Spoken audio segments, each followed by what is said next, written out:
வணக்கம்,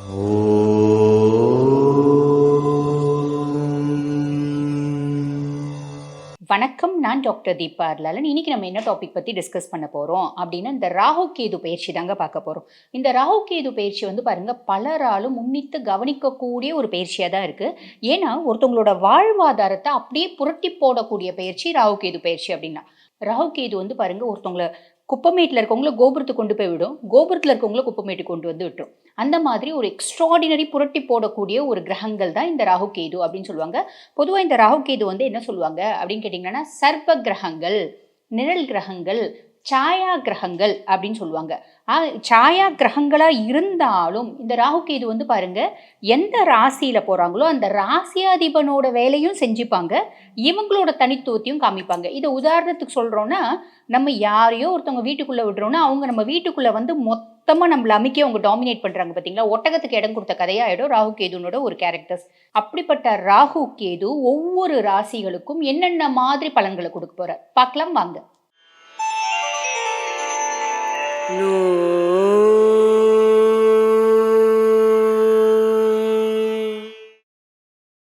கன்னி ராசி அன்பர்கள், பொதுவாக கன்னி ராசி அன்பர்களை பற்றி சொல்லணும் அப்படின்னா, புதன் ஆதிக்கம் பெற்ற ஒரு பர்சனாலிட்டிஸ், அதாவது புதன் உச்சமடையக்கூடிய ஒரு பர்சனாலிட்டிஸ் அப்படின்னு சொல்லலாம். ஆக இந்த கன்னி புதன் உச்சம் அப்படின்றதுனால ரொம்ப தேவையில்லாமல் கச்ச கச்ச கச்ச கச்சன்னு பேச மாட்டாங்க.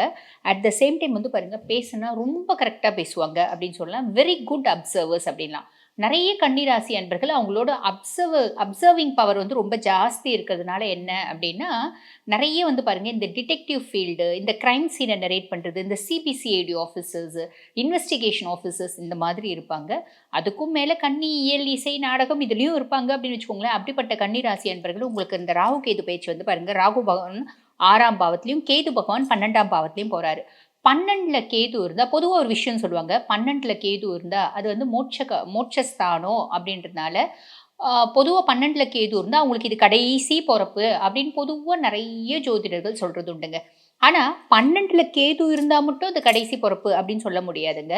லக்னத்தில் குரு இருக்கணும், இல்லைனா வந்து பார்த்திங்கன்னா லக்னத்தை குரு பார்க்கணும். அப்போ 12ல் கேது இருந்தால் அது வந்து பார்த்திங்கன்னா நம்மளுக்கு கடைசி பிறப்பு அப்படின்னு சொல்லலாம். ஆனால் நம்ம வந்து பாருங்கள், 12ல் கேது இருந்து சனி பார்த்து அவரை வந்து சனி பார்க்குறாரு அப்படின்னா அந்த அந்த பர்சனாலிட்டிஸ் வந்து இறந்த பின்னாடி உடனடியாக பிறப்பு எடுப்பாங்க அப்படின்ற விஷயமும் இருக்குது. ஆக 12ல் கேது அவர் சனி பார்க்குறாரு அப்படின்னா அது கடைசி பிறப்பு கிடையாது, அவங்க உடனடியாக மறுபிறவி அப்படின்னு எடுப்பாங்க அப்படின்னு ஒன்று சொல்கிறது உண்டு. அதே மாதிரிங்க 12ஆம் பாவத்தில் கேது இருக்குது அப்படின் போது உங்களோட வாழ்க்கை துணை உங்களை பெருசாக கவனிக்க மாட்டாங்க, உங்கள் மேலே ரொம்ப ஈர்ப்பு அவங்களுக்கு இருக்காது, உங்களை வந்து பார்த்திங்கன்னா ரொம்ப கன்சர்ன்டாக அவங்களுக்கு வந்து பார்த்திங்கன்னா பெருசாக உங்கள் மேலே அஃபெக்ஷன் இருக்காது அப்படின்னு சொல்லுவாங்க. அதே மாதிரி பாருங்கள், ஹஸ்பண்ட் ஒய்ஃப் கான்ஃப்ளிக்ட்ஸ் அப்படின்றது நிறைய ஆகும் அப்படின்னு சொல்லுவாங்க. லவ் வந்து எப்பயுமே கிடைக்காது, அதாவது லவ் நாட் ஃபார் எவர் அப்படின்னு சொல்லலாம். அதாவது என்றைக்குமே எனக்கு கிடைக்காதது என்ன அப்படின்னா லவ். இந்த 12ல் வந்து கேது வருது அப்படின்னா அந்த மாதிரி ஜாதகத்தில் இருக்குது அப்படின்னாலும் இதே பலன்கள் தான். ஜாதகத்தில் ஒருத்தவங்களுக்கு சுயஸ்தானத்தில், அதாவது சுய ஜாதகத்தில் 12ல் கேது இருக்குது அப்படின்னா அவங்க அன்புக்காக ஏங்குவாங்க, மனைவினோட அன்புக்காக கிடைக்காது. இப்போ உங்களுக்கு 12ல் கேது போயிருக்கிறதுனால அந்த மாதிரி ஒரு சுச்சுவேஷன் கிரியேட் ஆகும் அப்படின்னு சொல்லலாம். சரிங்களா. அதுக்கும் மேலே வந்து பாருங்கள், வாழ்க்கை துணை பெருசாக வந்து நமக்கு, அதாவது பெருசாக கண்டுக்க வேண்டாங்க, பெருசாக கவலைப்பட வேண்டாம், பெருசாக வந்து கன்சர்ன்டாக இருக்க வேண்டாம். நம்மளுக்கு செய்ய வேண்டிய 1-2 சாப்பாடு செஞ்சு போடுறது, அந்த மாதிரி விஷயங்களை கூட நம்ம கவனிக்க மாட்டாங்க அப்படின்றது சொல்லப்படுறது உண்டுதாங்க. அந்த மாதிரி காலகட்டம் நிறைய கன்னிராசி அன்பர்களுக்கு இந்த காலகட்டமாக அமையும் அப்படின்லாம். சரிங்களா. அதிகமாக வந்து பார்த்திங்கன்னா உணர்ச்சி வசப்படுவீங்க நீங்களே, இதெல்லாம் பார்த்து அதிகமாக டென்ஷன் ஆவீங்க, அதிகமாக வந்து பார்த்திங்கன்னா என்னடா வாழ்க்கை அப்படின்ற மாதிரி வாழ்க்கையை வந்து ஒரு விட்டேத்தியாக நினைப்பீங்க. ஏன்னா ரொம்ப அஃபெக்ஷனை எதிர்பார்க்குறீங்க அப்படின்னா இதெல்லாம் நடக்கும் இல்லைங்க. நானே பெருசாக எங்கள் ஒய்ஃப் கிட்ட பெருசாக எதிர்பார்க்கறது இல்லைங்க, நானே எங்கள் ஹஸ்பண்ட் கிட்ட பெருசாக எதிர்பார்க்கறது இல்லை அப்படின்னா இதெல்லாம் வந்து நம்மளுக்கு ஒரு பெரிய விஷயமாவே தெரியாது. ஆக 12ல் கேது வர்றது இந்த மாதிரி காம்ப்ளிகேஷன்ஸை ஏற்படுத்தும் அப்படின்னு சொல்லலாம். அதே மாதிரி பாருங்கள், 12ல் கேது வரும்போது நம்மளுக்கு ஆன்மீகத்தில் நாட்டம் அப்படின்றது இருக்கும். நம்மளுக்கு இந்த மந்திர ஜபம் செய்கிறது, இறை வழிபாடு பண்ணுறது, தீர்த்த யாத்திரை போகிற மாதிரி இந்த மாதிரி ஆன்மீகத்தில் நாட்டம் அப்படின்றது கண்டிப்பாக வரதாங்க செய்யும். சரிங்களா. சரி, 12ல் கேது வருது, ஃபேமிலியில் ஹஸ்பண்ட் ஒய்ஃப்குள்ளே ஒரு சின்ன இம்பேக்டை ஏற்படுத்தும், அவ்வளோதான். மற்றபடி வந்து பாருங்கள், உங்களுக்கு தொழில் செய்கிறீங்க அப்படின்னா தொழிலில் பெருசாக முடக்கும், தொழிலில் வந்து பார்த்திங்கன்னா ஒரு முன்னேற்றம் இல்லாத தனம் அப்படிலாம் ஏற்படுத்தாது. தொழில் வந்து நல்லாவே இருக்கும். ஆஸ் யூஷுவல் உங்கள் தொழில் வந்து இது வந்து கையே வைக்காது அப்படின்னு சொல்லலாம். நீங்க பாட்டுன்னு உங்க வேலைய செய்யலாம். நீங்க பாட்டுன்னு உங்க வொர்க்க ஓடலாம். என்ன கண்டக சனி கொஞ்சம் இது ஏற்படுத்துவார். அவரும் தொழில்ல கெடுக்க மாட்டார். அவர் வந்து பாருங்க பிரயாணம், அதுக்கப்புறம் வந்து பார்த்தீங்கன்னா, அதாவது பயணம், ஆரோக்கியம் 2த்துல தான் அவர் கை வைப்பார். ஆக உங்க தொழில்ல பெருசா முடக்கம், தொழில்ல ஹிண்ட்ரன்ஸ் அதெல்லாம் எந்த கிரகமும் பண்ணல அப்படின்னு சொல்லிக்கலாம். நெக்ஸ்ட் வந்து பாருங்க, இப்ப இந்த கேது 12 அப்படின்றது நம்ம பரிகாரம் சொல்ல தானே செய்வோம். அந்த விதத்துல வந்து பாருங்க, என்ன பரிகாரம் சொல்லலாம் அப்படின்னா, கேது 12 இருக்கு அப்படின்னும்போது, சிவ பஞ்சாக்ஷரம். நம சிவாய, நம சிவாய, நம சிவாய. இந்த மந்திரத்தை தினம்தோறும் 108 முறை பாராயணம் பண்ணுங்க. அட எங்களால 108 முறைலாம் பண்ண முடியாதுங்க அப்படின்னா, ஒரு 51 முறையாவது நீங்க பாராயணம் பண்ணுங்க. அதீத நற்பலன்கள் அப்படின்றது கிடைக்கும். அதுக்கு மேல இன்னும் கொஞ்சம் எளிமையான பரிகாரம் சொல்லுங்க அப்படின்னா, பாலு, சர்க்கரை.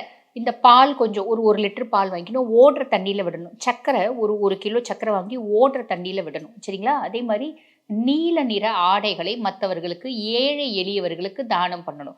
நெறைய இல்லைங்க. சும்மா ஒரு ஒரு 2 ட்ரெஸ் ப்ளூ கலர் வாங்கி மத்தவங்களுக்கு தானம் பண்ணுங்க.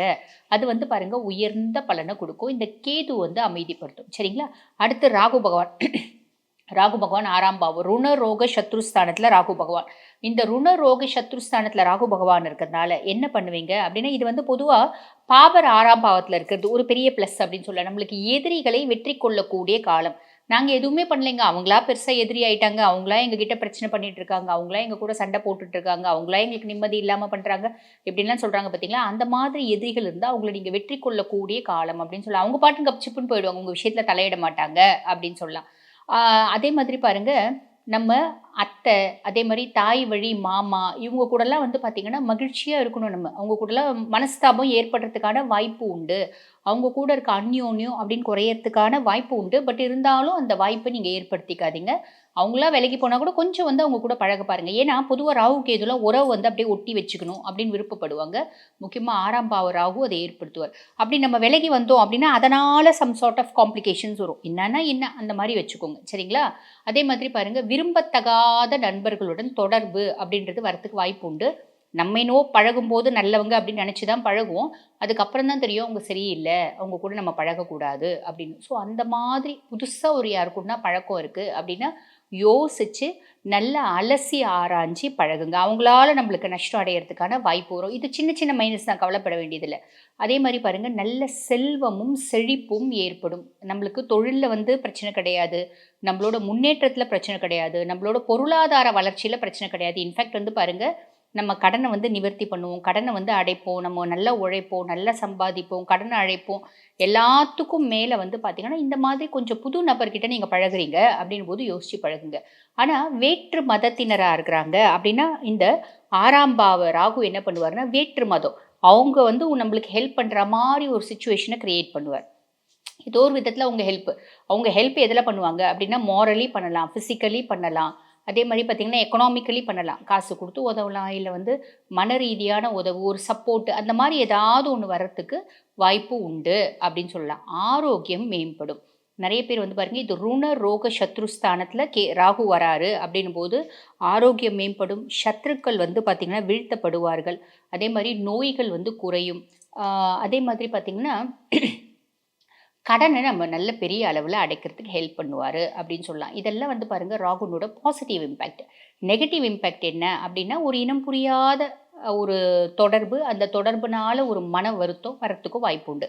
அத நம்ம யோசிச்சு பழகுனா அது ஒரு பெரிய விஷயமே இல்ல அப்படின்னு சொல்லலாம். சரி, பரிகாரம் அப்படின்னா பொதுவா வந்து பாருங்க, பரிகாரம் அப்படின்றது நல்லா இருந்தாலும் சொல்லுவோம், நல்லா இல்லனாலும் சொல்லுவோம் இல்லைங்களா? அந்த மாதிரி உங்களுக்கு என்ன பரிகாரம் அப்படின்னா, கன்னி ராசி அன்பர்கள் நீங்க வந்து பாருங்க 6 நாள் தொடர்ந்து சரஸ்வதி தாயார நீல கலர் மலர்னால நீங்க வந்து அர்ச்சனை செய்து வழிபாடு பண்றது அப்படின்றது அதி உத்தமமான பலன்கள குடுக்கும். அதுக்கும் மேல கருப்பு நாய்களுக்கு உணவளிப்பது அப்படின்றது அதி உத்தமமான பலன்கள குடுக்கும். அதுக்கப்புறம் என்ன பண்ணுங்க, 6 கிராம்பு எடுத்துக்கோங்க. 6 கிராம்பு எடுத்து எரிச்சிடுங்க.